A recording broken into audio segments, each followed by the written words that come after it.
Then the whole multitude of them arose and led him to Pilate,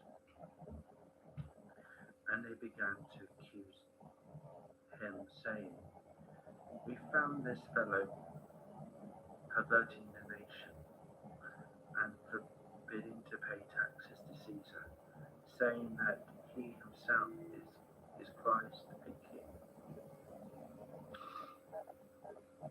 Then Pilate asked him, saying, "Are you the king of the Jews?"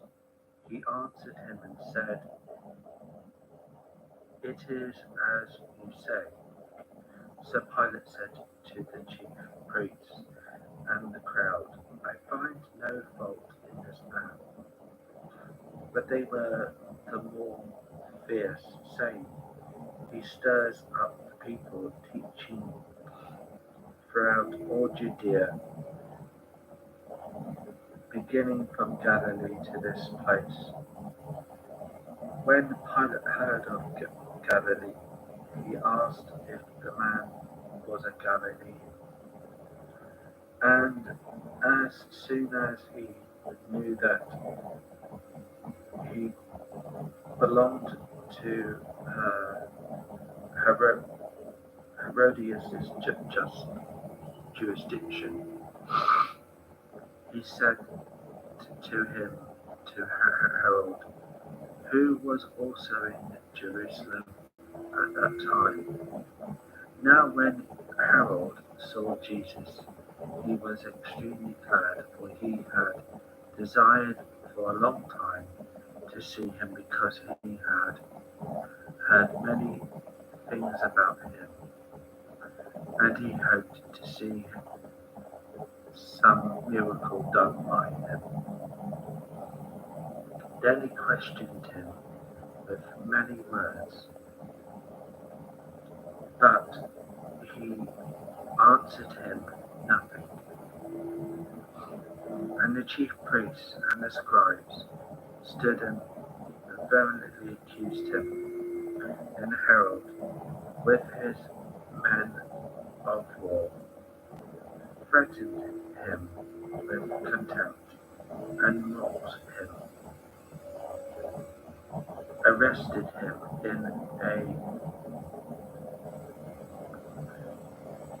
arrayed him in a glorious robe, and sent him back to Pilate. That very day Pilate and Herod became friends with each other,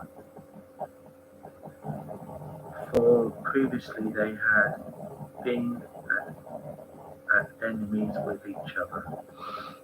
Then Pilate, when he had called together the chief priests, the rulers, and the people, said to them, "You have brought this man to me as one who misleads the people, and indeed, having examined him in your presence, I have found no fault in this man concerning these things of which you accused him. No, neither did Herod, for I sent you back to him, and indeed nothing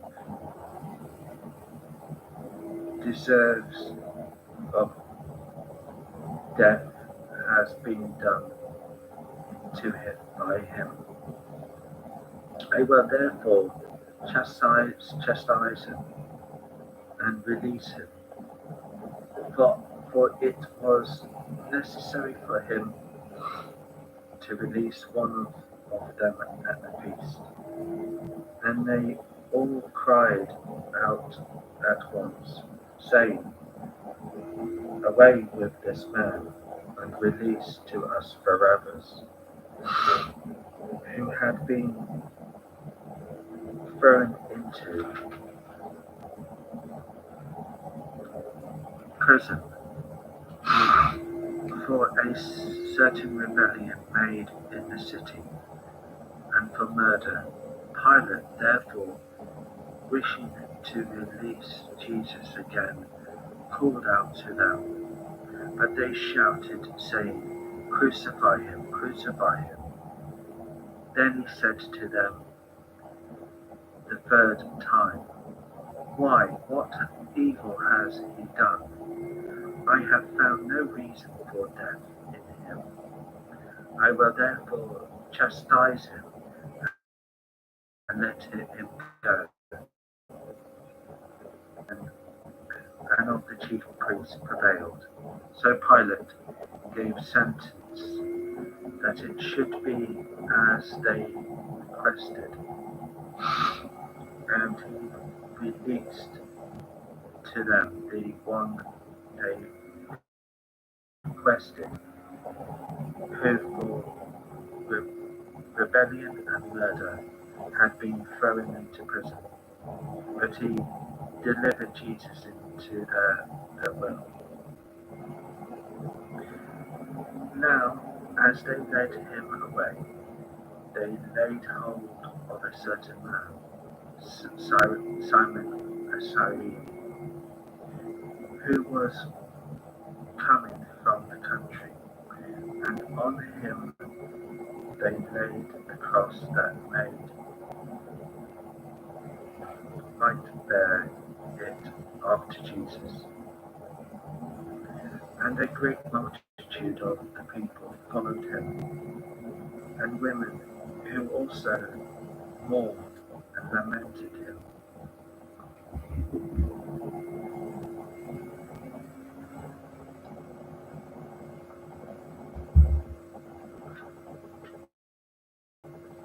But Jesus turning to them said, Daughters of Jerusalem, do not weep for me, but weep for yourselves and for your children. For indeed the days are coming, in which they will say, Blessed are the barren wombs that never bore, and breasts which never nursed.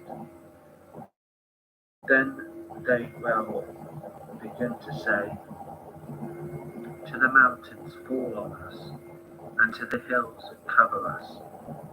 For if they do these things in the greenwood, what will be done in the dry? There were also two others, criminals led with him to be put to death. And when they had come to the place called Calvary, there they crucified him and the criminals, one on the right hand and one on the other, and the other on the left. Then Jesus said, Father, forgive them, for they do not know what they do. And they divided his garments and cast lots, and the people stood looking on, but even the rulers with them, sneering, saying, He saved others. Let him save himself if he is the Christ, the chosen of God. The soldiers also mocked him, coming and offering him sour wine, and saying, If you are the King of the Jews, save yourself. And an inscription also was written over him in letters of Greek, Latin, and Hebrew. This is the King of the Jews.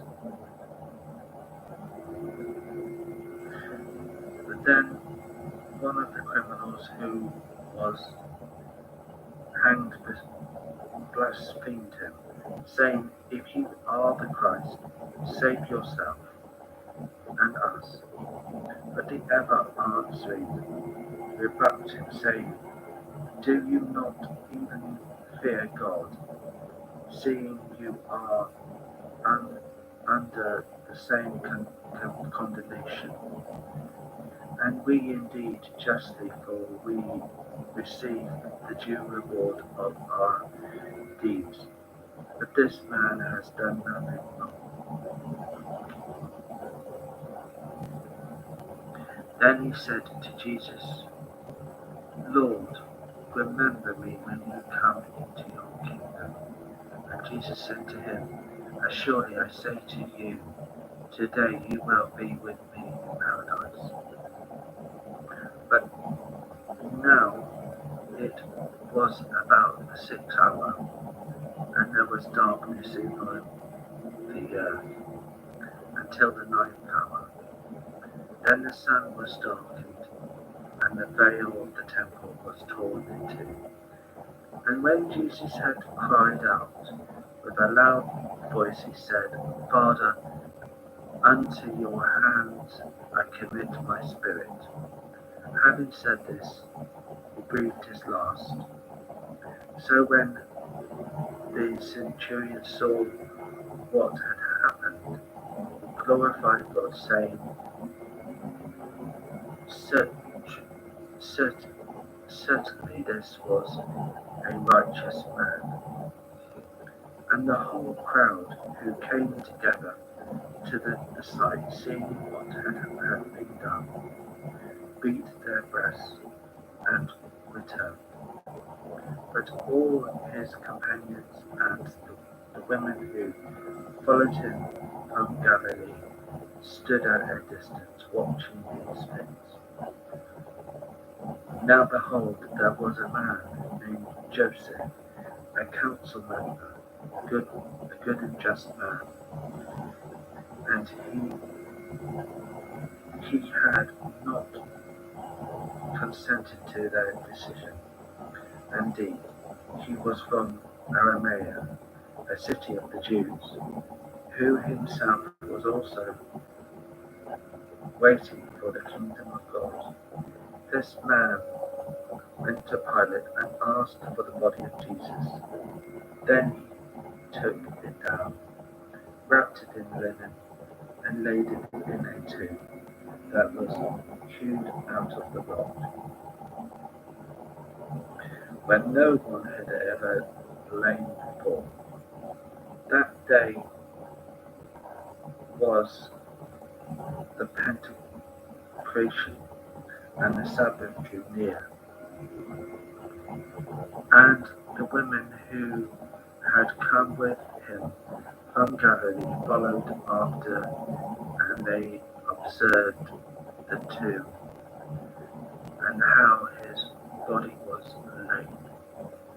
Then they returned and prepared spices and fragrant oils, and they rested on the Sabbath according to the commandment.